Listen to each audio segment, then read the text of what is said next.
ଭଲ ପାଇ ଧୋକା ପରେ ନ୍ୟାୟ ପାଇଁ ଥାନାକୁ ଦୌଡ଼ି ଦୌଡ଼ି ନ୍ୟାୟାନ୍ତ ହେବା ପରେ ପ୍ରେମିକର ଘର ଆଗରେ ଧାରଣାରେ ବସିଲେ ମହିଳା। ଏଭଳି ଘଟଣା ପୁଣି ଦେଖିବାକୁ ମିଳିଛି କବିସୂର୍ଯ୍ୟନଗର ଥାନା ଅନ୍ତର୍ଗତ ଗୁଣ୍ଠପଡ଼ା ଗାଁରେ। ଦୀର୍ଘ 4 ବର୍ଷ ତଳେ ସୁନାପଲ୍ଲୀ ଗ୍ରାମର ସୁନିତା ବେହେରା ଗୁଣ୍ଠପଡ଼ା ଗ୍ରାମର ଟୁଲୁ ମାହାଣାଙ୍କ ମଧ୍ୟରେ ପ୍ରେମ ସମ୍ପର୍କ ଗଢ଼ି ଉଠିଥିଲା। ସୁନିତାଙ୍କ ଘରକୁ କାମ କରିବାକୁ ଯାଇ ଏହି ପ୍ରେମ ସମ୍ପର୍କ ଗଢ଼ି ଉଠିଥିଲା ବେଳେ ପ୍ରଥମେ ଯୁବତୀଙ୍କ ସହିତ ଶାରୀରିକ ସମ୍ପର୍କ ରଖିବା ପାଇଁ ଯୁବକ ବାଧ୍ୟ କରିଥିଲେ ଓ ପରବର୍ତ୍ତୀ ସମୟରେ ଫେରାର ହୋଇ ଉଭୟ କିଛି ଦିନ ଧରି ସୁରତରେ ରହି ଆସୁଥିଲେ। ସେଠାରେ ଆମ୍ବାଜୀ ମନ୍ଦିରରେ ଉଭୟଙ୍କ ମଧ୍ୟରେ କିଛି ବନ୍ଧୁଙ୍କ ଉପସ୍ଥିତିରେ ବିବାହ ମଧ୍ୟ ହୋଇଥିଲା। ବିବାହର କିଛି ମାସ ପରେ ଗୋଟିଏ ଶିଶୁ ପୁତ୍ର ଜନ୍ମ ହୋଇଥିବା ବେଳେ ଶିଶୁପୁତ୍ରକୁ ହତ୍ୟା କରିଥିବା ଅଭିଯୋଗ କରିଛି ପ୍ରେମିକ। ପରବର୍ତ୍ତୀ ସମୟରେ ପ୍ରେମିକାକୁ ଗ୍ରାମକୁ ଯିବା କହି ସେଠାରେ କୋର୍ଟ ମ୍ୟାରେଜ କରିବା କହି ଡାକି ଆଣି କବିସୂର୍ଯ୍ୟନଗର ଥାନା ବୁଢ଼ାମ୍ବ ନିକଟରେ ବସିଥାଉ କହି ପ୍ରେମିକଠାରୁ ଫେରାର ହୋଇଯାଇଛି। ସେହିଦିନ ଠାରୁ ନ୍ୟାୟ ଭିକ୍ଷା କରୁଥିବା ବେଳେ ନ୍ୟାୟ ନ ପାଇ ପ୍ରେମିକର ଘର ଆଗରେ ଧାରଣାରେ ବସିଛି ପ୍ରେମିକା। ଏନେଇ କବିସୂର୍ଯ୍ୟ ଥାନାରେ ମହିଳା ଜଣକ ଲିଖିତ ଅଭିଯୋଗ କରିଥିବା ବେଳେ କବିସୂର୍ଯ୍ୟନଗର ପୋଲିସ ତଦନ୍ତ କରୁଥିବା ବେଳେ ଯୁବକଙ୍କୁ ଧରିବା ପାଇଁ ପ୍ରୟାସ ଜାରି ରଖିଛି। ଅନ୍ୟପଟେ ଘଟଣା ବହୁଦିନ ବିତି ଯାଇଥିଲେ ପୋଲିସ କୌଣସି ସଫଳତା ନ ପାଇଥିବା ବେଳେ ଥାନାକୁ ବାରମ୍ବାର ଯାଇ ଫେରିଛନ୍ତି ମହିଳା, ଯାହାକୁ ନେଇ ଗତକାଲି ରାତ୍ରଠାରୁ ସେ ପ୍ରେମିକାଙ୍କ ଘର ଆଗରେ ଧାରଣାରେ ବସିଥିବା ଦୃଶ୍ୟ ଦେଖିବାକୁ ମିଳିଛି। ନ୍ୟାୟ ନ ମିଳିଲେ ଜୀବନରେ ହାରିଦେବେ କହିଛି ପ୍ରେମିକା। ବର୍ତ୍ତମାନ ସୁଦ୍ଧା ଘଟଣାସ୍ଥଳରେ କବିସୂର୍ଯ୍ୟନଗର ପୋଲିସ ପହଞ୍ଚି ନାହିଁ।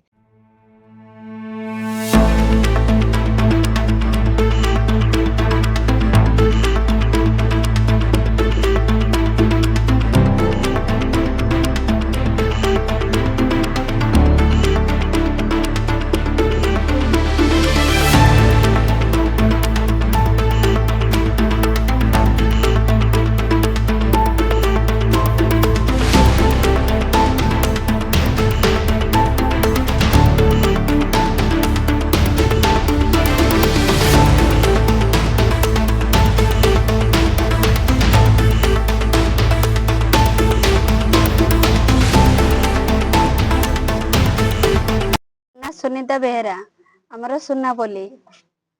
ମୁଁ ଗୁଣ୍ଠୁପଡ଼ାର ଗୋଟେ ପୁଅ ସାଙ୍ଗରେ ପଳେଇ ଯାଇଥିଲି। ମୁଁ ଆଗରୁ ବି ମ୍ୟାରେଜ କରିଥିଲି, ହେଲା କି ଆମ ସ୍ୱାମୀ ସ୍ତ୍ରୀ ଭିତରେ ଝଗଡ଼ା ଯୋଗୁରୁ ମୁଁ ଆମ ଗାଁରେ ଆସିକି ଥିଲା ପରେ ମୋର ଗୋଟେ ପୁଅ ଜନ୍ମ ହେଇଥିଲା ସେତେବେଳେ 2020ରେ। ମୁଁ 2023ରେ ଆଙ୍କ ଘରକୁ ଆସିଥିଲି ମୋ ପୁଅକୁ ଧରିକି ଝାଡ଼ିବା ପାଇଁ। ଆଙ୍କର ନିଦ୍ରାବତୀ ମହାପୁରୁ ରଖିଛନ୍ତି।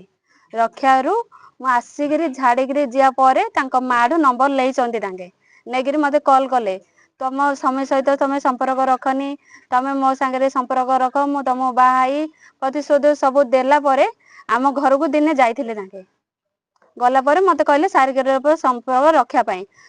ତଥାପି ଶାରୀରିକ ସମ୍ପର୍କ ଆମେ ରଖିଲା ପରେ ମୋ ଫଟୋ ମୋ ଭିଡିଓ ରଖିକିରି ମତେ କହିଲେ ଯେ ତମ ସ୍ୱାମୀ ଘରକୁ ଜଣେଇ, ତମ ବାପା ମାଆକୁ ଜଣେଇ, ତମର ସମସ୍ତଙ୍କୁ ଜଣେଇ କହିକିରି ମତେ ପୁରା ବ୍ଲାକମେଲ କଲା ପରେ ମୁଁ ବି ତାଙ୍କ ବଡ ଭାଇ ମଝିଆ ଭାଇ ତାଙ୍କର ସମସ୍ତଙ୍କୁ ଜଣେଇଥିଲି। ତାଙ୍କ ଘର ଲୋକକୁ ଏମିତି କହୁଛନ୍ତି ତମ ପୁଅ, କହିଲା ପରେ ତାଙ୍କ ମା କହିଲେ ଯଦି ଏମିତି କହୁଛି ତୁ ପଳେଇ ଯା ତା ସାଙ୍ଗରେ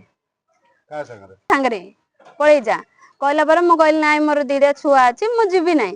ସେ ପୁଅ କହିଲା ଯେ ଟୁଲୁ ମହାରାଣା କହିଲା ଯେ ଆଉ ମୁଁ ତମ ଛୁଆକୁ ବି ରଖି ତମକୁ ବି ରଖି କହିକିରି ମତେ ଧରିକିରି ତାଙ୍କ ଘରକୁ ଆଣିଲେ। ରାତିରେ ଆଣିଲା ପରେ ତାଙ୍କ ବୋଉ 10,000 ଟଙ୍କା ଦେଲା, ଦେଇକିରି ଆମକୁ ଏଇଠୁ ଛାଡିଲା ପରେ ଆମେ ସୁରତ ଗଲୁ। ସୁରତରେ 2 ବର୍ଷ ରହିଲୁ। ଆମର ଗୋଟେ ପୁତ୍ର ସନ୍ତାନ ବି ହେଲା ପରେ ମୋର ବି ମେଜର ହେଇଥିଲା।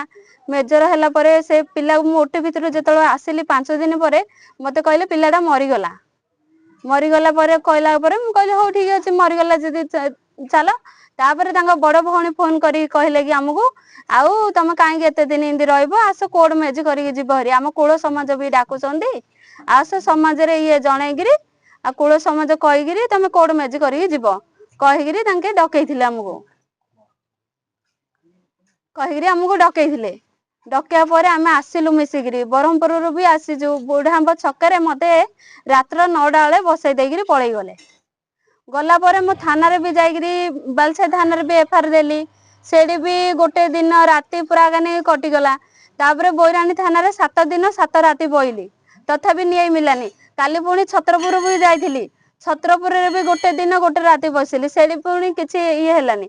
ଆଜି ଏଇଠିକି ଆସିଛି, ଏଇଠି ଯଦି ମତେ ନ୍ୟାୟ ନ ମିଳିଲା ମୁଁ ଏଇଠି ହିଁ ସୁଇସାଇଡ ଗଞ୍ଜାମ କରିବି। ଜିଲ୍ଲା ପ୍ରତିନିଧି କୃଷ୍ଣଚନ୍ଦ୍ର ସାମନ୍ତରାୟଙ୍କ ରିପୋର୍ଟ।